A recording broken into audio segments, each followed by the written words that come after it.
Bien, entonces enseguida tendremos la participación del doctor César Barrientos Pellicer, magistrado de la Corte Suprema de Guatemala, con la exposición magistral La Reforma Procesal Penal en Guatemala, y lo recibimos con fuertes aplausos a tan ilustre visitante. Muchísimas gracias.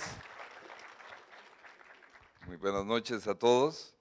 Doctor Bonifacio Meneses González, del Consejo Ejecutivo del Poder Judicial del Perú. Doctor José Felipe de la Barrera, presidente de la Corte Superior de Justicia de Tacna. Señor presidente de la Corte Superior de Justicia de Moquegua.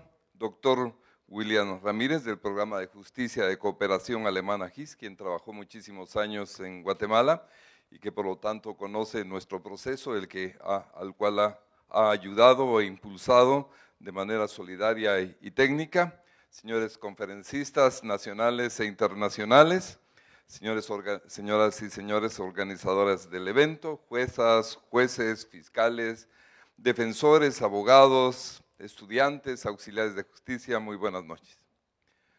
Agradezco la invitación. Guatemala fue el primer país que ingresó a su sistema el Código Modelo para Iberoamérica, hecho en las jornadas de Derecho Procesal Penal, inspiradas por Niceto Alcaraz Zamora y Castillo y grandes procesalistas. Esta audacia que iniciamos en 1991 y que terminó con la promulgación del Código en 1992, pues tuvimos que pagar un precio muy alto. Se dice en América Latina que hicimos el Código Frankenstein. Tiene 15 reformas en 18 años de vida. Y la verdad que hemos atravesado situaciones de crisis, situaciones muy difíciles. Incluso yo tuve la oportunidad de colaborar también con los códigos de Honduras y El Salvador, pero cuando me llaman a Nicaragua para proyectar el Código Procesal Civil de ahí, me dicen que con la condición de hacer un contracódigo al de Guatemala. Realmente este es un problema muy serio, pero inmediatamente a su vigencia el código tuvo algunos efectos muy positivos sobre los cuales luchamos día a día por mantenerlos. Lo primero es que se estableció con claridad que el Estado es el que ejerce el ius puniendi, que lo que investiga y persigue esencialmente acciones calificadas como delitos en el Código Penal, las cuales se sancionan a través de un debido proceso como único instrumento. Y digo que esto es una lucha constante porque en el medio todavía existen poderes que quieren utilizar otras vías para ejercer lo que consideran justo o simplemente imponer arbitrariedad o prepotencia o privilegios tradicionales. El mismo Estado algunas veces se sale con ejecuciones extrajudiciales y torturas.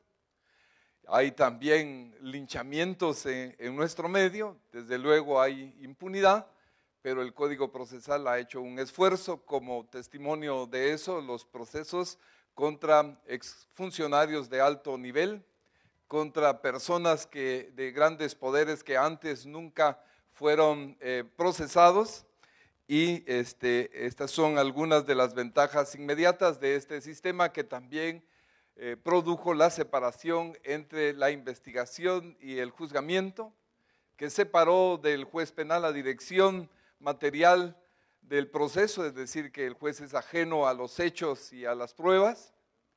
Asimismo, que logró que no pueda haber un proceso penal sin una acusación, que estableció el principio de congruencia y que logró un proceso constitucional a partir de las reglas del debido proceso, del principio de inocencia y del indubio pro reo como regla de valoración de la prueba. Sin embargo, 15 años después de estos éxitos, la impunidad estaba en un 98%.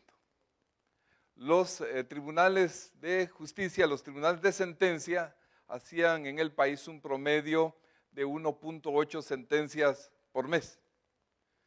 El proceso penal tenía una duración de 4 años y medio. Realmente los resultados eran muy precarios y estábamos hundidos en esta crisis de impunidad y de impotencia.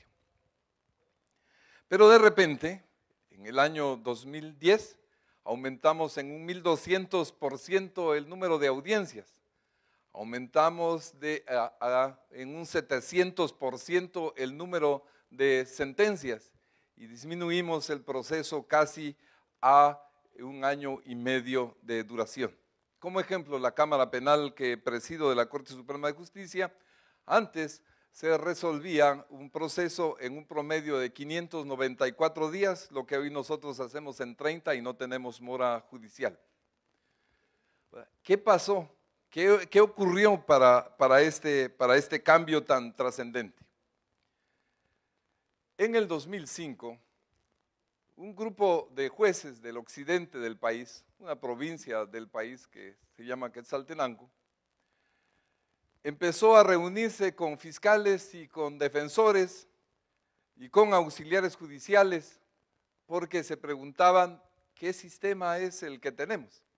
El gran cambio que se había hecho durante todos estos años era el siguiente. Estaba computarizado en informática el siguiente proceso.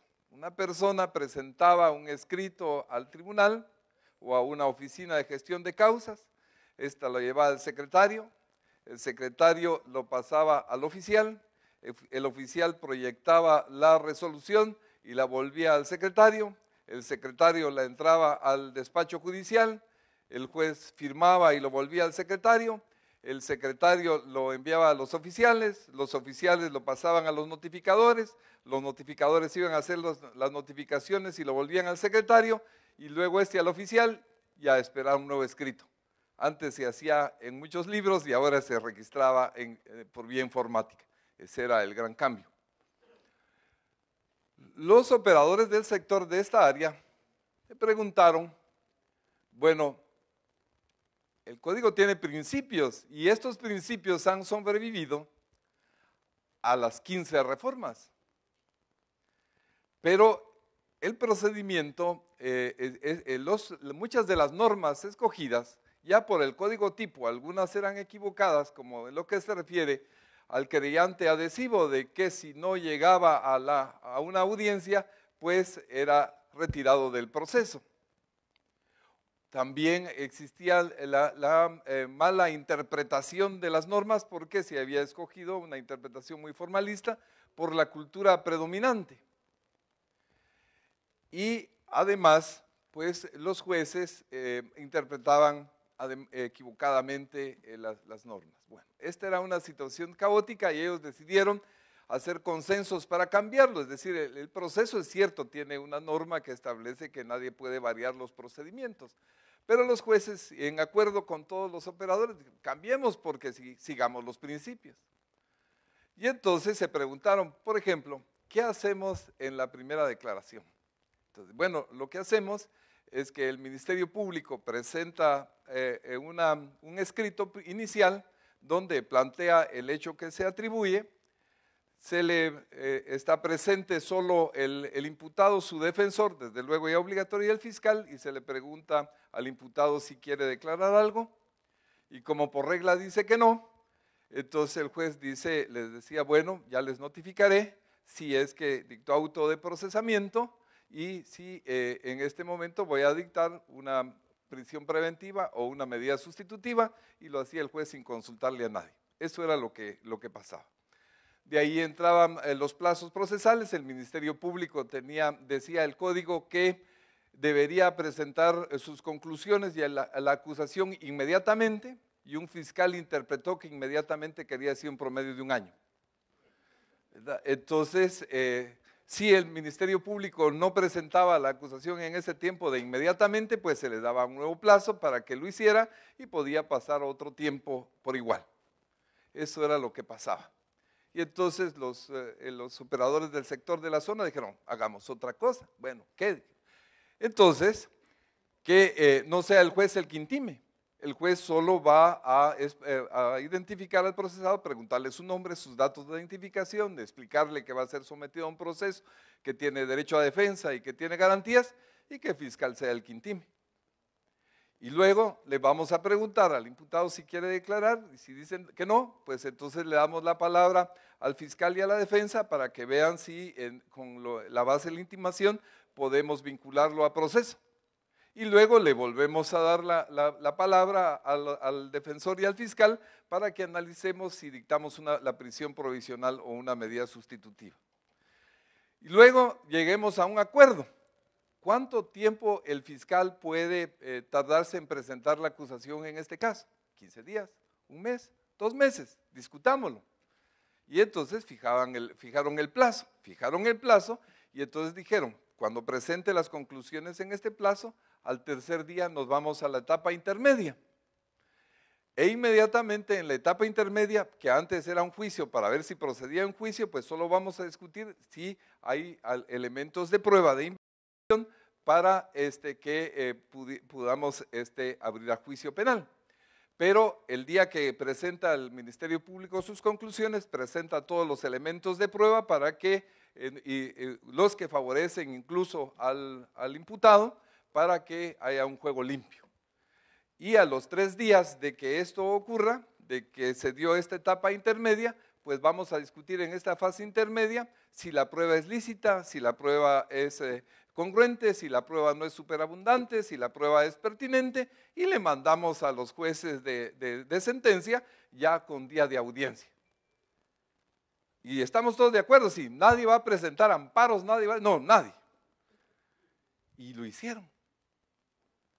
Y con esto se dio un cambio de cultura, se dio un cambio, no estaba escrito en la ley, no estaba en el procedimiento, pero lo aceptaron y lo impulsaron. Y el argumento era, son los principios adversariales, es el principio acusatorio, es el principio de la oralidad, es el principio de la inmediación. Pero ellos hicieron otro cambio trascendente. Y el otro cambio trascendente es que dijeron, la oficina judicial no nos sirve, porque está hecha para recibir escritos. Así como está organizada, no nos sirve. Entonces, lo que vamos a hacer es cambiarla. ¿Y dónde está escrito? ¿Dónde está escrito que el oficial primero hace esto, que el oficial segundo hace esto, que el oficial tercero hace aquello? ¿Dónde está? Pues no está. Bueno, entonces ordenémonos. Y entonces tomaron los que antes eran comisarios y pusieron una oficina de atención al público en la entrada del tribunal. De tal manera que las personas ya no tienen que ir pasando con el tribunal kafkiano, preguntándole a todos, ¿dónde está mi proceso? ¿Quién me procesa? ¿Qué es lo que me pasa? ¿Cuándo es la audiencia? Nada. Hagámoslo así y ellos se dedican específicamente a esto. También dijeron, ahora formemos una unidad de comunicaciones con los notificadores. Entonces ellos van a hacer las comunicaciones, pero asimismo van a señalar las solicitudes de las personas cuando planteen una audiencia. Después vamos a organizar los otros oficiales que nos quedan para que atiendan al juez en audiencia. Y el secretario los coordina a todos como gerente administrativo del despacho judicial y todos trabajamos para el juez. Y el juez no tiene un despacho, tiene una salita de debates en primera instancia y en sentencia la audiencia de debates. Esta estructura de tribunal dio otro cambio trascendente y para eso ellos plantearon lo siguiente. Bueno, entonces solo vamos a resolver en audiencias. Las audiencias las vamos a hacer unilaterales y bilaterales, pero no aceptamos ningún escrito. ¿Están de acuerdo? No aceptamos ningún escrito. Cualquier planteamiento se hace al sector de la oficina de comunicación y ahí pide el fiscal audiencias unilaterales, por ejemplo, un allanamiento. Entonces va porque antes esta solicitud tardaba muchos días, incluso se fugaba la información y era muy peligroso. Entonces están las audiencias unilaterales y las audiencias bilaterales. ¿Y cómo vamos a hacer para pedirlas? Porque a veces hay que llegar al tribunal. No, pidámosla por teléfono, pidámosla por fax, por correo electrónico, por cualquier medio que quede registrado o que de alguna manera se sepa que se pidió al tribunal, al juzgado o tribunal. porque habían también muchos incidentes. Y entonces decidieron, los incidentes se resuelven en las audiencias, ahí se plantean.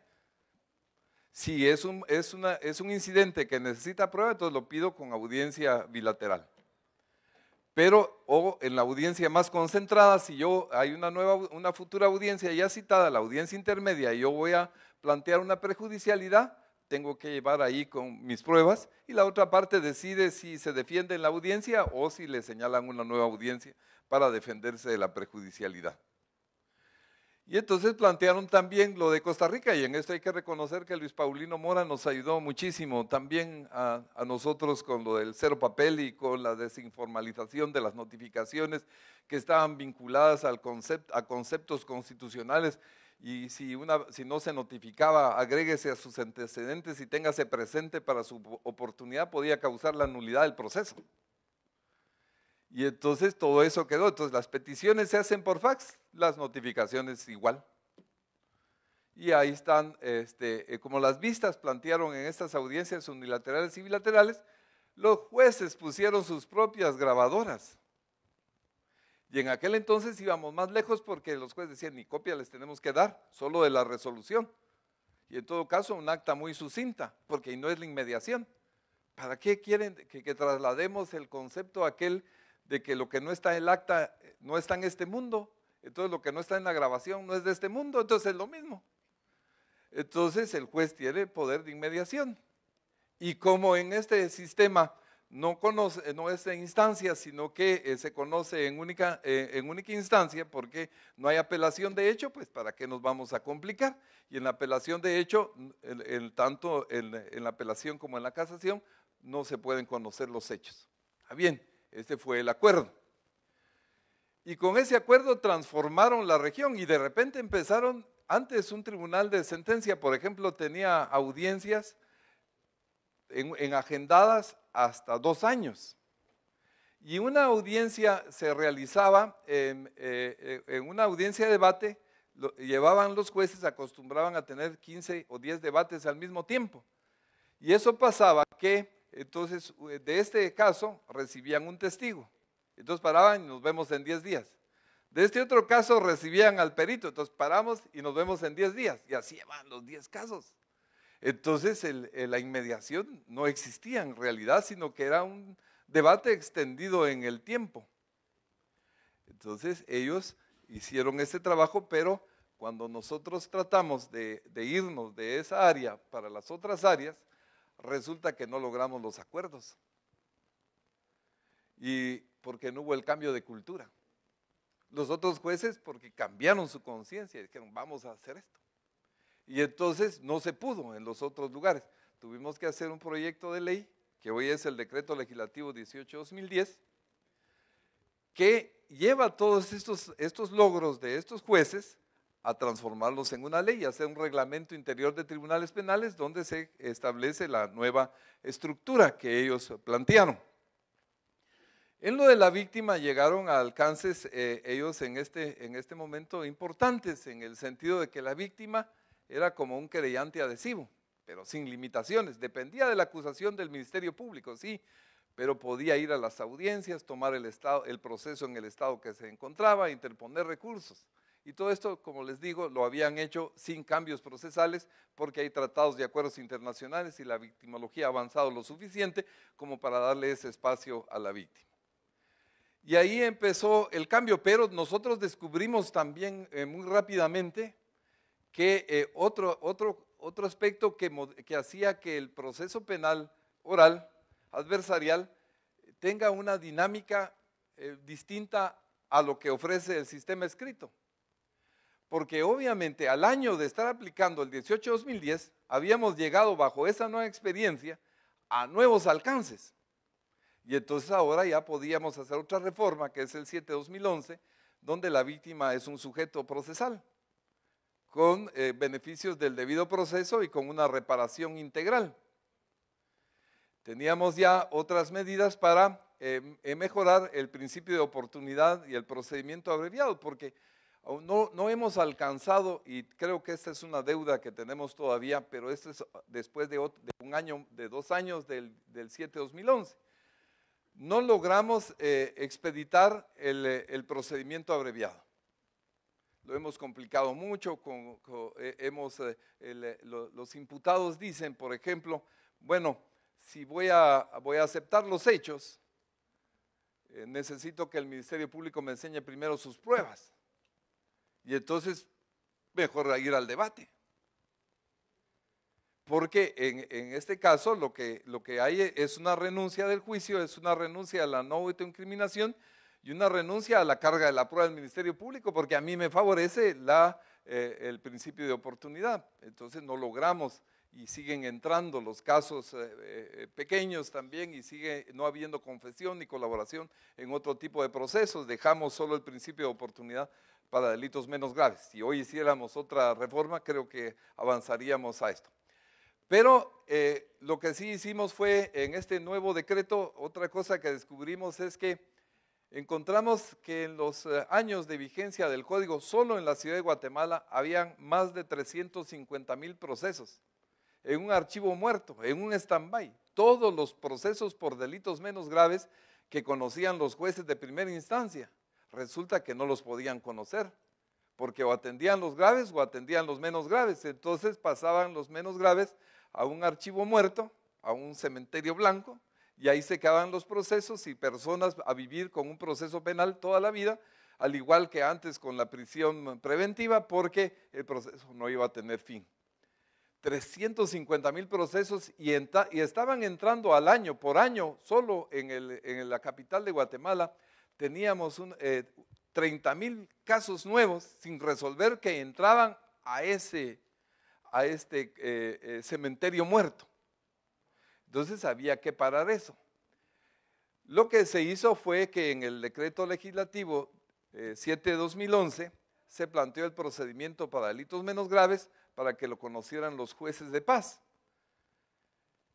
Y esto implicaba que ya el Poder Judicial tenía juzgados de paz en todo el país, pero durante más de 25 años, desde que inició el proceso democrático, se les quitó la competencia a los juzgados de paz en materia penal, lo ratificó el Código Procesal Penal porque no había recursos para que hubiesen fiscales y defensores en cada zona donde había juzgado de paz, y eso provocó un vacío terrible. Todavía hoy hay municipios en Guatemala que no lo dejan a uno entrar, no entran las autoridades, dentro de poco van a pedir pasaporte.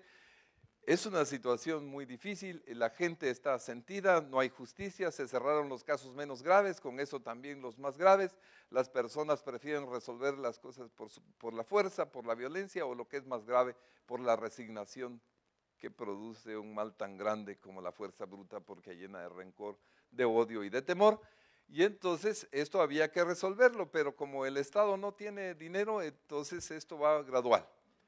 Pero para resolver la mora judicial, además de los delitos menos graves, entonces establecimos la figura de lo que se llama jueces pluripersonales, pusimos sistemas de grabación, ya no grabadoras, y entonces hay 4 jueces en un programa piloto que hacen 60 audiencias diarias de casos de delitos menos graves, que han quitado, que ya no hay nueva mora judicial y creamos juzgados liquidadores para sacar estos 350,000 procesos.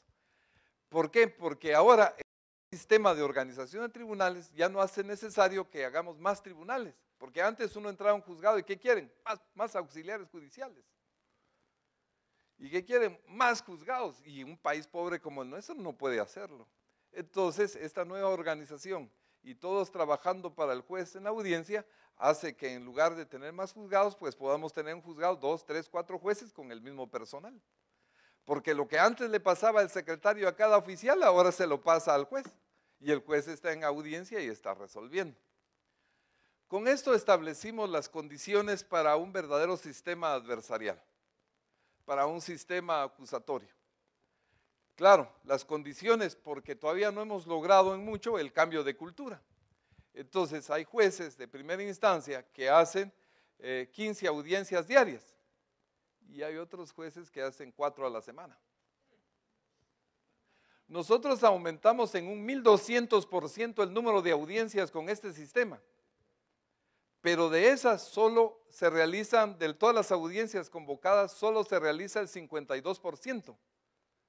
el otro 48%, los jueces no están, no llegaron temprano, no llegó el defensor, no está el fiscal, no llegó el sistema penitenciario, pero establecimos las condiciones para que ese 48% en breve pueda conocerse y el sistema va a estar preparado para que si recibe 10,000 acusaciones del Ministerio Público pueda darle salida a 10,000 casos. Total que el Frankenstein pues leyó una noche el Quijote, me imagino yo. Y entonces los jueces asumieron el rol que les compete en el sistema acusatorio, porque el código nuestro era desafortunado. Yo recuerdo porque estuve en la coautoría también del Código Procesal de Guatemala.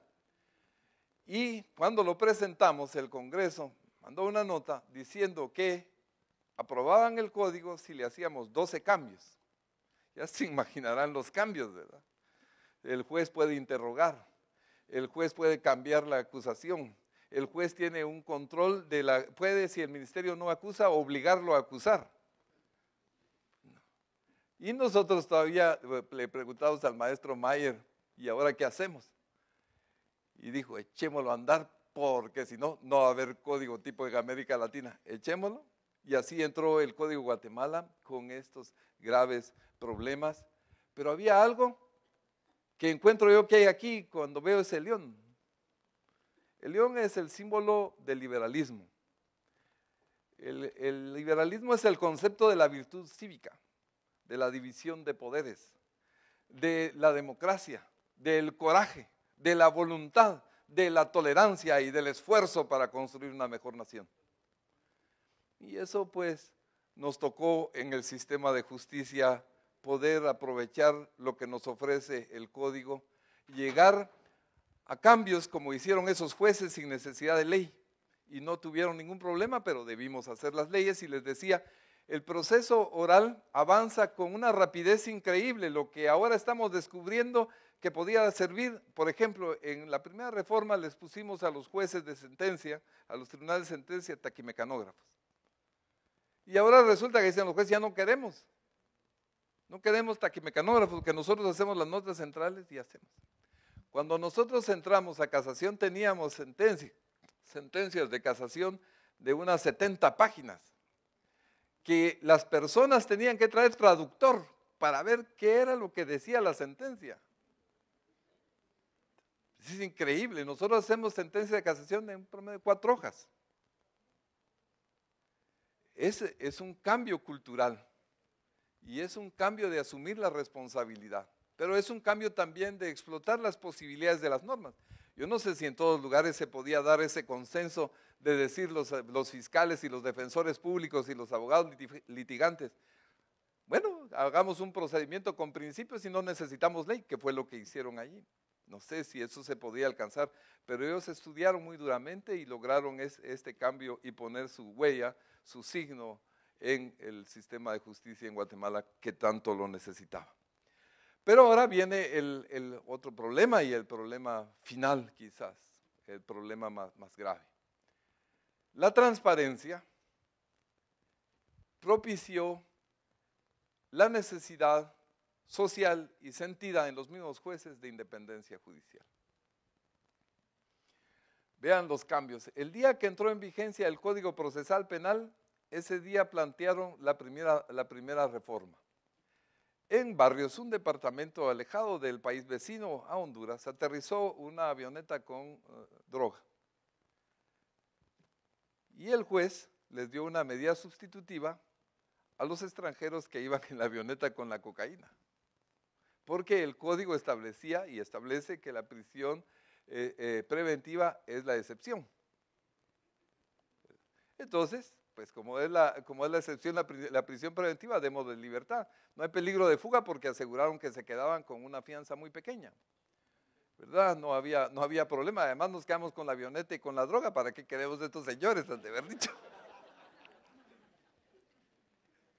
Y entonces ese día si más se viene todo. Yo recuerdo ese nefasto día que empezamos en la vigencia del código. Entonces, como la investigación pasaba al Ministerio Público, empezaron a sacar de la torre de tribunales como 1 millón de procesos. Recuerdo que estaban acumulándose en la calle. Y llegan los del Ministerio Público y me dicen, ¿qué vamos a hacer con todo eso? Se cae el edificio. Y a entrar otra vez todos los procesos. El código tiene sus secretos porque también recuerdo que el día que se aprobó, me dice antes el jefe de bancada, era un solo diputado de un partido político, pero tenía un poder en el Congreso, terrible.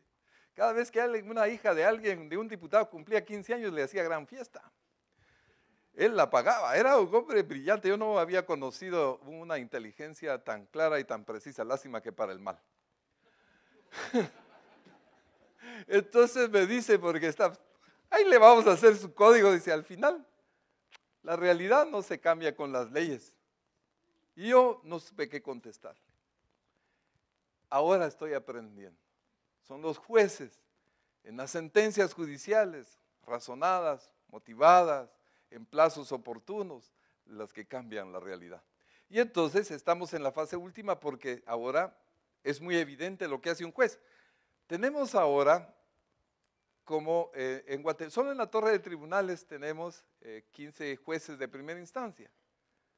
Unos 10 están siendo procesados con antejuicios. Vean lo que hacen, se les está siguiendo una cadena. Entonces viene en el aeropuerto, encuentran una persona con $10,000, o 20,000, o 500,000, o cometen un asesinato y en un carro encuentran $2 millones, o un lavado de dólares muy grande. Son los casos que han vinculado a los jueces. Todos los jueces en este caso devuelven el dinero, tanto en el asesinato, tanto en el aeropuerto y tanto en el otro, devuelven el dinero, les declaran, los procesan, los ligan a proceso por encubrimiento, les dan medidas sustitutivas y ahí los encontramos el año entrante. Pero a cambio de eso, han surgido 100 jueces y no más, que tienen el valor y que tienen la exigencia de independencia que han llevado en estos últimos años a los juicios penales a personas que nunca iban. Pero ahora lo grave está en que en el banquillo de los acusados están las personas que inciden en el ascenso, en el ingreso de los jueces. Imagínense eso. El sistema es tan corrupto y estaba hecho de una manera tan abierto al tráfico de influencias que hoy que los están procesando los jueces, dicen, bueno, los vamos a procesar, pero no tenemos carrera judicial. No sabemos cuál va a ser nuestro futuro. Y además de eso, el problema es que en estos casos, como de expresidentes, como de personas con mucho poder, se decidieron por el litigio fuera del proceso, un litigio extraprocesal, una defensa fuera del proceso de manera mediática. Y entonces han iniciado una campaña en donde la prensa y la sociedad juzga y exige que los casos se resuelvan de una manera, y los grupos de poder exigimos que ese caso se resuelva de esta manera. Y aquel juez no lo resolvió, ni siquiera son parte en el proceso.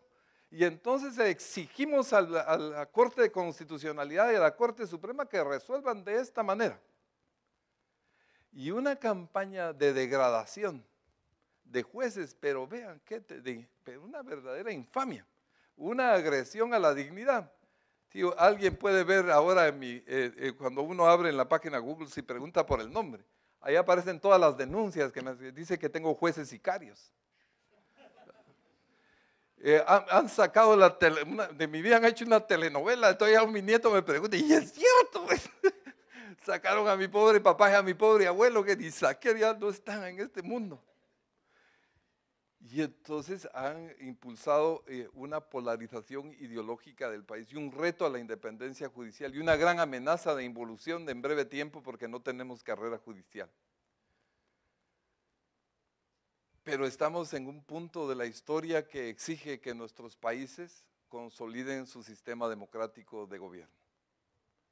Y eso requiere de un poder judicial independiente, que es respetuoso del debido proceso, con jueces imparciales que resuelven en plazos razonables, con resoluciones explicadas de manera sencilla para que lo entiendan todos. Yo recuerdo una vez cuando estábamos en la reforma procesal penal, le robaron un pick-up al piloto de que trabajaba con nosotros y llega un día y me dice, doctor, si tenemos razón en lo que estamos haciendo. Así le digo yo, ¿por qué? Fíjese que me robaron mi pick-up. Sí, le digo. Y entonces fui al juzgado de paz, y sí. ¿Y qué pasó? Pues el mismo juez dice que es incompetente, que no sabe el pobrecito. Dice, ¿qué va a saber? Dice, si se declara, dice, él mismo dice y él mismo acepta que no sabe, que no puede entender mi problema. Porque incompetencia no lo tomó como división de trabajo judicial, sino que la tomó como el juez le dice, lo siento, yo no tengo capacidad para ver tu caso porque no lo entiendo. Así lo tomó. Y entonces la situación es que hay un nuevo protagonismo del sector justicia, pero hay que vencer muchas resistencias porque muchos en el país, todos los procesos de nominación de jueces están de alguna manera repartidas las cuotas entre gremios y grupos de poder quienes los eligen. Y eso es lo que hay que resistir. Pero creemos y estamos seguros, y lo hemos escuchado aquí con el excelente magistrado peruano, que hay que garantizar la justicia y eso implica debido proceso y justicia pronta, sentencia justa. Eso es lo que hacemos, eso es lo que hacemos juntos, en eso trabajamos, en eso soñamos y eso hemos comprado hoy. Me alegro muchísimo por estos 5 años de proceso penal en Tacna. Auguramos muchísimos éxitos, creemos que pueden avanzar mejor tras el sufrimiento que hemos tenido este código Frankenstein. A ver si no sigue siendo un pobre Frankenstein atropellado por la reacción de un país que se niega a una justicia independiente, por poderes arbitrarios que quieren mantener privilegios en una sociedad desigual, o si vamos a avanzar a ese país que soñamos y merecemos y que a veces escuchamos todavía en las palabras y los discursos de Simón Bolívar. Muchísimas gracias.